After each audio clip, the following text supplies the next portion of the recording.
Namaste, welcome to my channel Arya, the learning platform. Friends, here I invite all the students who wish to learn English and basics of maths. वे सभी बच्चे जो English सीखना चाहते हैं या जिन्हें English में परेशानी है, लैंग्वेज समझ में नहीं आती है, बहुत पढ़ते हैं लेकिन मार्क्स अच्छे नहीं आते हैं, सीख नहीं पा रहे हैं या मन नहीं लगता है पढ़ने में, ये सारी बीमारियों का मैं ख़ात्मा करने की कोशिश करूँगा। आई एम अ फार्मर और ये मेरा बगीचा है, दिखाता हूँ आपको। This is my mango orchard, दिख रहा होगा आपको। And those are my fields. Hi, तो मैं आपसे यही बात कर रहा हूँ कि जिन बच्चों को ये परेशानी है कि उन्हें इंग्लिश नहीं आती है, इंग्लिश सीखना चाहते हैं, बहुत मेहनत कर रहे हैं लेकिन समझ नहीं आ रहा है या परेशानी हो रही है। मैंने थोड़ी सी मेहनत की है, थोड़ी सी कोशिश की है उसको थोड़ा सा आसान बनाने की। कुछ तरीके मैं डेवलप किया हूँ जिसके ज़रिए आपको सीखने में मदद मिलेगी और ये मेरे लिए बड़ी खुश नसीबी की बात होगी कि मैं आपकी हेल्प कर पाऊँगा। सबसे पहले तो मैं इस वीडियोस की ज़रूरत के बारे में बता दूं कि क्यों ज़रूरी है आपको ये, why this is important for you. जैसे मैंने अभी कहा कि जो न्यू कमर्स हैं, जो जस्ट सीखना चाहते हैं या जो नए हैं, एक स्टैंडर्ड होता है नए का, जूनियर लेवल हो सकता है या सेकेंडरी हो सकता है। मैं बहुत सीनियर्स की बात नहीं करूँगा, जिनको आती भी है इंग्लिश में उनकी भी बात नहीं करूँगा। अगर उनके लिए मैं यूज़फुल हूँ, मेरे तरीके उनको अच्छे लगते हैं तो just follow, otherwise is your choice. और एक रिक्वेस्ट है कि आप मेरे चैनल को सब्सक्राइब भी करें और बेल आइकन भी यूज़ करें ताकि आपको नोटिफिकेशंस मिल जाएं। जब भी मैं वीडियो बनाऊँ आप तक मैसेज हो जाए कि आप उसको देख लें। और न्यू कमर्स के लिए तो है ही है, साथ में मैंने अभी जूनियर और सेकेंडरी की बात करी तो क्लास 9th और 10th को मैंने बेस रख के एक वीडियो बनाने की कोशिश की है। उन बच्चों का स्टैंडर्ड कुछ, मैं गांव में रहता हूं, जैसे कि मैंने बताया कि मैं फार्मर हूं, मैं गांव से हूं और गांव के बच्चों में ये बहुत बड़ी प्रॉब्लम है कि उन्हें इस सब्जेक्ट से बहुत ही डर लगता है और सीखना भी चाहते हैं तो उनको सिखाने वाला कोई मिलता नहीं है। थोड़ी सी मेरी मेहनत है, बाकी कोशिश आपकी रहेगी कि आप कितना सीखते हो। मैं कुछ तरीके, बहुत ही आसान तरीक़ों से आपको सिखाने की कोशिश करूँगा और जो एक्चुअली जो प्रॉब्लम है बच्चों के सीखने की, आपको सीखते समय जो एक्चुअल प्रॉब्लम्स आती हैं जिनकी शेयरिंग आप नहीं कर पाते हो किसी से, वो मैंने नोट्स किए हैं, वो कोशिश करी है समझने की और उसको सुधारने की ज़रूरत है। हम लोग उसी पे काम करेंगे। तो हमारी जो पहली क्लासेस हैं, पहले वीडियोस चलेंगे, वो इसी पे डिपेंडेंट होंगे। It's my introduction video, but इसमें मैं थोड़ा सा स्टार्ट भी करना चाहूँगा, थोड़ी सी और बातें करना चाहूँगा आपसे, जिससे कि आप इस लैंग्वेज को या मेरे वीडियोस को क्यों देखेंगे या क्यों आपको अच्छा लगेगा, ये जस्टिफाई करने में सहूलियत मिलेगी आपको। तो फ़िलहाल मैं बताऊँ आपको कि हम लोग करने क्या जा रहे हैं, एक लैंग्वेज पढ़ने जा रहे हैं। पहली चीज़, लेट्स स्टार्ट, शुरू करते हैं। मैं आपको लैंग्वेज के बारे में कुछ बातें बताना चाहूँगा। इंग्लिश क्या है? एक लैंग्वेज है, है ना गाइस? एक लैंग्वेज है इंग्लिश। हिंदी, चाइनीज़, अमेरिकन, बहुत सारी इंग्लिश, ये सभी क्या हैं? अपने इंडिया की बात करो, बहुत सारी लैंग्वेजेस हैं इंडिया में। तमिल, मणिपुरी, हाँ, ऐसे ऐसी लैंग्वेज हैं कि वो क्या बोल रहे हैं को तो सुनने का ही मन ही नहीं करेगा कि सुने, तो समझ में नहीं आना तो क्या सुने। इंग्लिश भी वैसे ही एक लैंग्वेज है और शुरू करने के लिए केवल हमें ये जानना ज़रूरी है कि ये एक लैंग्वेज है और हमें इस लैंग्वेज को सीखना है। कैसे सीखना है, इसमें मैं आपकी हेल्प कर रहा हूँ। तो लैंग्वेज, जैसे कि सभी लैंग्वेज होती हैं, हम अपनी लैंग्वेज हिंदी जानते हैं और हिंदी हम बोल लेते हैं, ये काफ़ी है हमारे लिए, काफ़ी है। हिंदी हम बोल लेते हैं, काफ़ी। अब स्टार्ट करना है तो यहीं से शुरू करेंगे। स्टार्ट हमेशा ज़ीरो से ही करना चाहिए। तो हिंदी लैंग्वेज हमें आती है, हमें अपनी हिंदी को कन्वर्ट करना है इंग्लिश लैंग्वेज में। उसके लिए कुछ ज़रूरी बातों को पहले हम अपने दिमाग में बैठाएंगे, जिस एक सिलेबस, खुद का सिलेबस एक माइंड मेकअप करेंगे, जिससे कि हम सिलसिलेवार तरीके से उसको आगे बढ़ाएं, उसको सीखने की कोशिश करें। तो मेरा एक छोटा सा क्वेश्चन है, लैंग्वेज होती है तो लैंग्वेज में what is the first issue of a language? पहला इशू क्या है? पहली सबसे छोटी बात क्या है? सबसे लैंग्वेज की सबसे छोटी पहली सीढ़ी, फर्स्ट स्टेप क्या है? तो फर्स्ट स्टेप है, लैंग्वेज को आइडेंटिफाई करने के लिए हमें क्या ज़रूरत होती है कि हम उस लैंग्वेज के पर्टिकुलर लेटर्स को पहचानते हों। इस लेटर्स को पहचानते हो, अल्फ़ाबेट्स बोलते हैं उसे, वर्णमाला बोलते हैं उसे। वर्णमाला जैसे हिंदी में हम अ आ ई का खा गा गा वर्णमालाएँ हैं, इंग्लिश में भी हमारे पास A to Z, ABCDEFGH, right. इतना नॉर्मल सी बात है, बिल्कुल हमको पता ही है। तो ये वर्णमाला हमें आइडेंटिफिकेशन देती है, इन्हीं को देख के हम समझ जाते हैं कि कौन सी लैंग्वेज है। अगर हम जानते हैं तो का खा गा गा लिख के देखेंगे, कोई भी देखेगा ये हिंदी है। अभी इंग्लिश के वर्ड्स को भी अगर हम हिंदी के लेटर्स में लिखें तो फर्स्ट टाइम में वो हिंदी ही है, जब तक कि वो समझ में आते ही नहीं कि क्या लिखी हुई, राइट। समझने के बाद ही हम उसके प्रोनाउंसिएशन स्किल के अकॉर्डिंग बोल सकते हैं नहीं दैट इज़ इंग्लिश। जैसे आप मैसेजिंग करते हो इंग्लिश में, आप हिंदी की मैसेजिंग करते हो, पढ़ने वाला तो उसको हिंदी बोलेगा ना, लेकिन एक्चुअली आपने लेटर्स का इस्तेमाल किए, इंग्लिश का इस्तेमाल किए। तो लेटर्स इंपॉर्टेंट होते हैं, किसी भी लैंग्वेज के आइडेंटिफिकेशन को शो करता है। हमें लैंग्वेज आइडेंटिफाई कर रही है तो we must know the letters, हमें लेटर्स पता होने चाहिए।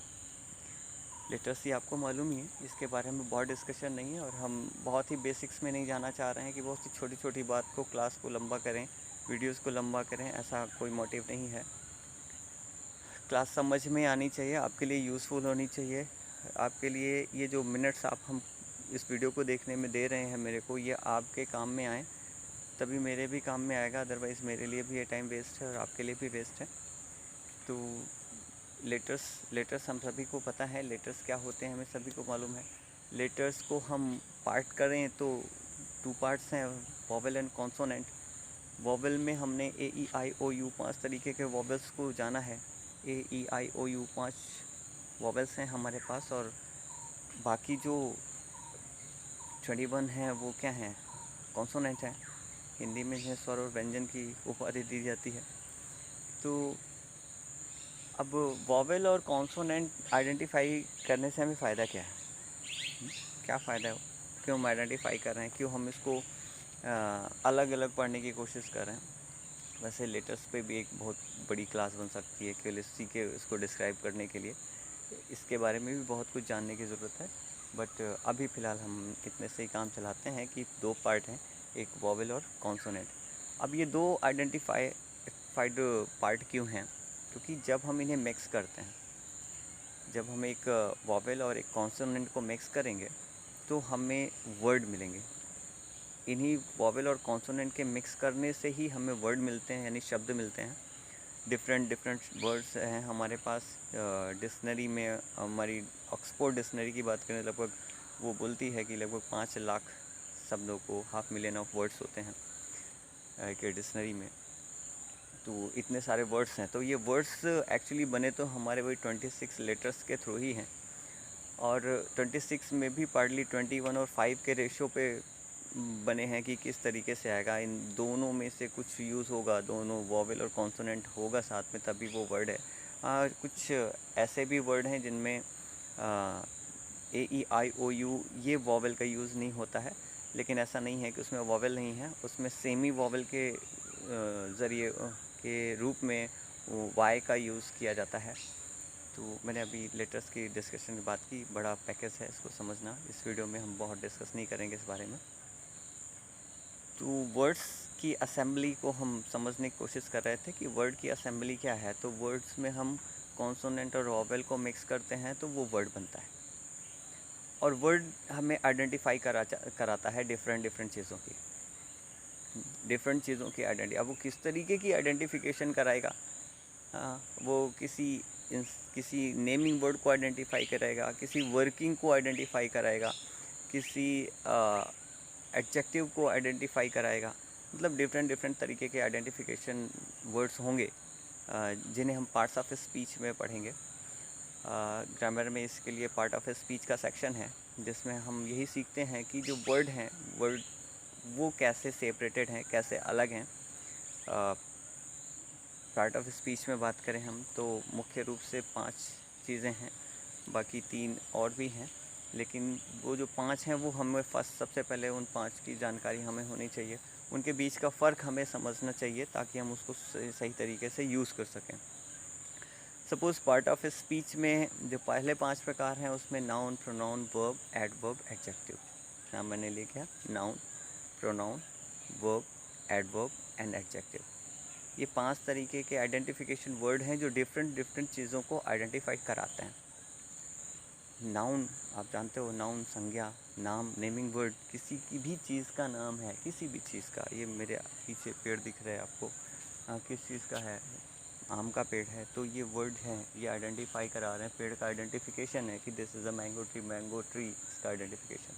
Mango is a noun, tree is also a noun. तो ऐसे ही प्रोनाउन की बात करें तो जो रिप्लेस करेंगे नाउन को, suppose my name is Pratap Singh and आप अगर मुझे रिप्लेस कर रहे हैं, मैं अपने नाम को बार बार नहीं ले रहा हूँ, मैं कह रहा हूँ मैं, तो मैं आई, इंग्लिश में आई, मैं एक ऐसा वर्ड है जो मेरे नाम को रिप्लेस कर रहा है। मुझे अपने नाम की जगह केवल मैं का इस्तेमाल कर देने से आप मेरे को आइडेंटिफाई कर ले रहे हो। तो आइडेंटिफिकेशन वर्ड्स को जो शिफ्ट करें, उनकी जगह ले लें, उन्हें हम प्रोनाउन बोलेंगे। ऐसे वर्ड्स प्रोनाउन होते हैं, लिमिटेड हैं, प्रोनाउन की लिमिट है, प्रोनाउन को हम काउंट कर सकते हैं। नाउन काउंट तो नाउन को भी कर सकते हैं, बट मैंने बोला ना 5 लाख वर्ड्स हैं तो कितने सारे आप काउंट करोगे। फ़िलहाल आगे भी हम इस पे डिसाइड करेंगे। आज हम आगे चलते हैं। प्रोनाउन के बाद हमने वर्ब के बारे में सुना, वर्ब क्या होता है, वर्ब को आइडेंटिफाई कैसे करेंगे। तो the word that tells something about a work and activity, किसी वर्क या एक्टिविटी को जो वर्ड्स बताते हैं उन्हें ही हम क्या बोलते हैं, वर्ब्स बोलते हैं। और वर्ब के बारे में एक ख़ास बात मैं आपको बताता हूँ। मैं एक स्टेटमेंट में ये कह सकता हूँ, अगर वर्ब्स को हटा दिया जाए, अगर हम वर्ब का यूज़ ना करें तो हमें बोलने की कोई ज़रूरत नहीं। There is no need to tell a single sentence without verb. Actually हम बोलते क्या हैं, हम दिन भर में क्या बोलते हैं, जब भी बोलते हैं तो किसी न किसी वर्क एक्टिविटी के बारे में ही बोलते हैं। ये वर्क होने वाला है, ये वर्क हो चुका है, ये करना है, वाह डिफरेंट जो भी कुछ भी हमारे मुँह से एक सेंटेंस अगर निकला है तो वो एक वर्ब को ही बताता है। एक वर्ब पे ही को बताने के लिए ही वो सेंटेंस आया है। अगर वर्ब को बताने की ज़रूरत नहीं हो तो हमें बोलने की ज़रूरत नहीं हो। हाँ, ये कहना अभी बड़ा नहीं होगा कि अगर हम कभी वर्क के बारे में किसी से बात ना करें तो हमें बोलने की आवश्यकता ही नहीं। There is no need to conversation without verb, कोई ज़रूरत नहीं है। तो वर्ब हमें एक्शन प्लान करते हैं। हाँ, किसी वर्क का होना, अपने आप हो जाना या किसी भी तरीके से होना या करना। डेफिनेशंस पे चलेंगे वर्ब की तो 2 बातें हमें वहाँ से सुनने को मिलेंगी। किसी कार्य का होना या करना जिन वर्ड्स में पाया जाता है, होना या करना पाया जाए, हो जाए या कर किया जाए, करेगा तो कोई ना कोई एक्टिव होगा उसमें, होगा तो फिर उसी के एक्टिव होने की ज़रूरत नहीं होगी। ये बेसिक डिफरेंस है। वर्ब्स के बारे में हम और डीप समझेंगे, सब इम्पॉर्टेंट वर्ड है तो इसके बारे में आपको मैक्सिमम जानने की ज़रूरत है। वर्ब के अलावा एडवर्ब होगा, कुछ ऐसे वर्ब्स होंगे जो एडवर्ब को बड़ा बनाने की कोशिश करते हैं, अगर उसका काम बहुत बढ़िया है, उसका काम बहुत अच्छा है, या वो धीरे धीरे चलता है। यहाँ 2 तरीके की विशेषताएं मैंने बताई, एक में वो काम, उसका काम बहुत अच्छा है, दूसरे में बताई को धीरे धीरे चलता है। 2 वर्ड में लूँगा, एक एडवर्ब और साथ में एडजेक्टिव भी। एडजेक्टिव और एडवर्ब एक्चुअली किसी न किसी को स्पेशल बनाने के लिए आता है। एडवर्ब वर्ब के लिए है तो मतलब वर्ब को इम्पॉर्टेंट बनाने के लिए एडवर्ब का यूज़ होगा, और एडजेक्टिव किसी नाउन या प्रोनाउन को एडवांस बनाने के लिए, कुछ विशेष बनाने के लिए यूज़ होगा, तो उसे हम एडजेक्टिव बोलेंगे। जैसे मैंने अभी जो 2 सेंटेंस बोले आपको कि वो धीरे धीरे चलता है, तो वह धीरे धीरे वो आदमी, वो धीरे होने का जो मतलब है वो इंसान के लिए नहीं है, इंसान सुस्त नहीं है, वो आदमी सुस्त नहीं है, बल्कि उसकी एक्टिविटी सुस्त है, वो धीरे धीरे चल रहा है। तो चलने की खूबी बता रहा है। दैट इज़ वाई यहाँ पे धीरे धीरे आपका एडवर्ब हुआ, लेकिन वो काम बहुत अच्छा है या उसका काम बहुत अच्छा है। तो अच्छा होना, यहाँ पे होने का वर्ब है, और जो चीज़ हो रही है उसकी अच्छाई बताई जा रही, जो पर्टिकुलर चीज़ है उसकी अच्छाई बताई जा रही, तो इसमें ये एडजेक्टिव है। राम बहुत अच्छा है, तुम बहुत सुंदर हो, ये सारे एडजेक्टिव्स हैं। और आगे चलेंगे, ये 5 तरीके के वर्ड आपको आइडेंटिफाई करने हैं। अब जो मेन समस्या आती है कि हमें ये वर्ड्स याद कैसे हैं। वर्ड्स को याद करने की बड़ी समस्या है। वर्ड्स याद करने के लिए हम किसी तरह की एक्टिविटी प्लान कर सकते हैं। Different kinds of activities are there that we can follow to learn more and more words. Suppose एक छोटा सा एग्जांपल दूंगा आपको। Can you identify that how many words are there in my surroundings. हाँ, मेरे सराउंडिंग्स में कितने words हैं, ये आप अपने ऊपर लगा सकते हो। आप जहाँ पे भी बैठे हो, आप एक नज़र घुमा के चारों तरफ देखो और ये सोचने की कोशिश करो कि दैट कितने ऐसे वर्ड्स हैं जो आप डायरेक्टली इंग्लिश में आइडेंटिफाई कर सकते हो, या कितने वर्ड हैं एक्चुअली, हमें कितने आसपास से कितने वर्ड हैं। आप डीपली देखोगे तो एक ही चीज़ में 10 वर्ड निकल के आएगा। अब मैंने पेड़ में ही देखा तो पेड़ देखा, उसमें पत्ते देखे, पत्ते में नए वर्ड देखे, पुराने पत्ते देखे, पीले पत्ते देखे, हरे पत्ते देखे, तना देखा, टहनी देखी, राइट। कहीं कहीं जड़ भी निकल के आ रही है, मिट्टी भी है, सूखे पत्ते भी हैं, हरे पत्ते भी हैं। डिफरेंट वर्ड्स, एक ही ऑब्जेक्ट के अंदर में कितने वर्ड आप निकाल सकते हो, सोचना पड़ेगा। जस्ट थिंक, बहुत सारे वर्ड आपके माइंड के अंदर हैं। और आप जिस जनरेशन में हैं वहाँ पे एक्चुअली हम हिंदी नहीं बोलते, हिंदी की जगह इंग्लिश मिक्स बोलते हैं।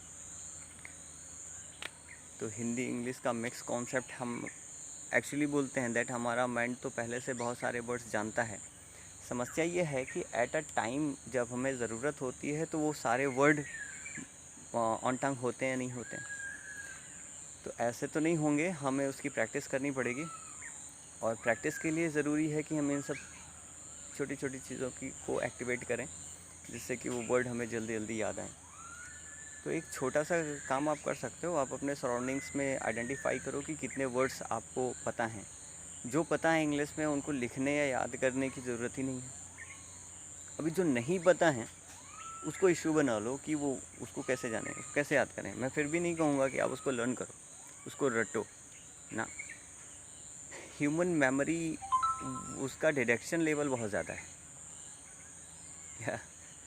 48 आवर्स के अंदर अंदर हम 75% चीज़ें भूल जाते हैं। केवल 25% चीज़ें ही 48 घंटे तक हमारे दिमाग में बसती हैं, बाकी सब हम भूल जाते हैं। तो अगर आप लर्न करते हो और भूल जाते हो तो ये कोई समस्या की बात नहीं है। ये तो आप कह सकते हो कि ह्यूमन नेचर है, हमारा नेचर ही है बोलने का। हम बोलेंगे, श्योर बोलेंगे, बट उसको प्रॉब्लम नहीं समझिए कि ये प्रॉब्लम है, हमने तो याद की थी, हम बड़ी प्रॉब्लम है सर, अभी सुबह तो याद करके आए थे, अभी याद नहीं, पूरी रात बैठ के याद किए और अभी पूछे तो आप भूल गए। बहुत सारे भूल जाते हैं। बचपन में आपको कितने सारे नाम से बुलाया जाता था, आज एक भी नहीं याद है, राइट। कितने सारे दोस्त आपके पीछे थे, बड़ी अच्छी दोस्ती थी उनके साथ में, आज उनमें काउंट करेंगे तो 2-4 के अलावा बाकी नाम भूल गए। बहुत सारी फैशन शॉप में गए थे घूमने के लिए, बहुत बहुत तरीके के शॉप वाले ने बताया थे ये ब्रांड है, ये ब्रांड है, ये ब्रांड है। वहाँ सुनते थे, यहाँ याद था, यहाँ नहीं याद, राइट। बहुत सारी चीज़ें हैं जो हम याद किए हैं, हमारे माइंड में हैं। मैं भी नहीं करूँ कि आप भूल गए, भूलते भी नहीं हैं और भूल भी जाते हैं। एक स्लोगन है, इंटरमीडिएट के क्लास में है, इफ़िशियंसी इज़, भूल गया, efficiency is rather than the inefficiency of the human mind। ये एक स्टेटमेंट है जिसमें ये बताया जाता है कि इंसान की भूलने की क्षमता बहुत ज़्यादा है, और हमारा जो भुलक्कड़पन है ना, एक्चुअली ये हमारी खूबी है, हमारी विशेषता है। भूलना चाहिए, जानबूझ के भूलेंगे तो वो बीमारी है, और ह्यूमन नेचर है हमारा भूलने का, तो वो भूलेंगे। इसको दिल पे नहीं लेना चाहिए। दिमाग पे भी नहीं लेना चाहिए, एक्चुअली लेना ही कहीं नहीं चाहिए। कोशिश करनी चाहिए, हम लोग जितनी कोशिश कर रहे हैं बहुत अच्छी कर रहे हैं। मैक्सिमम वर्ड आप पढ़ने की, सुनने की, पूछने की कोशिश करिए। हाँ, ये भी एक तरीका बहुत अच्छा है कि आप वर्ड्स को ज़्यादा से ज़्यादा याद करना चाहते हैं, ज़्यादा से ज़्यादा टाइम तक दिमाग में रखेंगे तो भी वो याद होंगे। और ज़्यादा टाइम तक रखने के लिए आपको केवल एक काम करना है कि जो भी आप जानना चाहते हो वो आप पूछना शुरू कर दो। ये बगैर ये सोचे कि उस बंदे को इंग्लिश आती है नहीं आती है, वो मुझे आंसर कर पाएगा नहीं कर पाएगा, लीव ऑल दीज, सब छोड़ दीजिए। आप उससे पूछे ज़रूर, कुछ भी पूछे, अपने दोस्त से पूछे, फ्रेंड ही तो है, क्या करेगा, बहुत ज़्यादा थोड़ा बहुत चिढ़ाएगा, लेकिन आप उससे वर्ड अगर रेगुलर पूछोगे ना तो एक अच्छी भी बात है कि अपने साथ साथ आप उसको भी वर्ड्स लर्न करा रहे हो, तो इसमें तो कोई बुरी बात नहीं है, पूछना चाहिए। आप अपनी मम्मी से पूछ सकते हो, पापा से पूछ सकते हो। बहुत सारे बच्चे कहेंगे सर हमारी मम्मी पढ़ी नहीं है, हमारे पापा को इंग्लिश नहीं आती, वो कैसे हैं, कैसे नहीं आती। कोई बात नहीं, आप 10 वर्ड उनसे पूछोगे, कोई एक वर्ड तो उनके दिमाग में एज इट इज़ आ जाएगा। अब आप वो भी छोड़ दीजिए कि वो आपको आंसर देंगे कि नहीं देंगे, आप अपना काम करिए कि आप उनसे पूछ भर लीजिए। अब आप पूछोगे तो अगर वो मना भी करते हैं तो भी रिलीज़ करोगे तो जस्ट स्ट्रेट फॉरवर्ड बोल सकते हो, मैं पूछ रहा हूँ आपको, आपको मालूम हो तो ठीक, नहीं मालूम तो मतलब कहने का मतलब ये नहीं कि वो आप उनको इंसल्ट फील करा रहे हो। नहीं, ऐसा किसी के साथ नहीं। आपको पूछने का तरीका सही होना चाहिए कि सामने वाले को इंसल्ट भी नहीं फील हो और आपकी बात को थोड़ा सा मजबूती के साथ में सुने और समझें। तो जब आप किसी दूसरे से वर्ड्स पूछोगे तो वो भी जनरली अगर आपको आंसर देना चाहता है तो उसको आता है तो बताएगा, नहीं आता है तो वो भी कहीं ना कहीं से अगर आपको आंसर देना चाहता है तो वो आपसे बताएगा ज़रूर। और अगर नहीं देना चाहता आपको आंसर तो ये भी आपके लिए अच्छा है कि जो नेगेटिव एक्टिविटीज़ आपके सराउंडिंग है ना, वो धीरे धीरे करके अपना रास्ता बदल लेंगी। आपके क्वेश्चन से परेशान होके भाई ये तो बार बार क्वेश्चन पूछते हैं, इनके पास जाना ठीक नहीं है। प्रश्न पूछना बहुत ज़रूरी है। और हम जितने भी महान विदूषक रहे हैं, समाज सुधारक रहे हैं, उन्होंने मानव को प्रश्न पूछने के लिए ही कहा है। आप जितना ज़्यादा पूछोगे उतना ज़्यादा आप सीखने के लिए तैयार रहोगे। आप उसको स्टूडेंट ही इसीलिए कहा जाता है क्योंकि आप पूछना जानते हो, कि आप पूछ सकते हो, आपको पूछने की इजाज़त है। अगर आपको स्टूडेंट बोला तो दैट मीन आपको एक पावर दी गई है पूछने की, तो उसका यूज़ करिए। बी आ स्टूडेंट। अजान शुरू हो गई या रमज़ान ख़त्म होने को है? रमज़ान नहीं, सॉरी आज का रोज़ा ख़त्म होने को है, मुझे पता नहीं है आवाज़ आई तो मैंने कहा मैं आपको बताऊं। अब मैं वर्ड्स सीखने की बात कर रहा हूँ और ये मैक्सिमम वर्ड्स जैसे जैसे हम सीखते जाएंगे, जितने ज़्यादा वर्ड और ख़ास बात की वर्ड्स की असेंबली जितनी ज़्यादा हमारे माइंड में होगी उतनी ही ये लैंग्वेज हम आसानी से सीख सकते हैं। तो आज की वीडियो बस इतनी ही, और नेक्स्ट वीडियो से मैं आपको ऑन बोर्ड या ऑन कॉपी आपको ये समझाने की कोशिश करूँगा कि लैंग्वेज कैसे मैच्योर की जाएगी, कैसे उसे समझी जाएगी और हम कैसे उसे जल्दी से सीख सकते हैं। आपके सीखने के दौरान जो क्वेश्चंस होंगे, मेरी कोशिश होगी कि आपके दिमाग में उस समय कोई क्वेश्चन नहीं बने, लेकिन फिर भी अगर कोई बनेगा तो आप कमेंट करके अपने क्वेश्चंस को रख सकते हैं। This is all about for today and for my first video. Thank you for listening me. Thank you very, very thank you to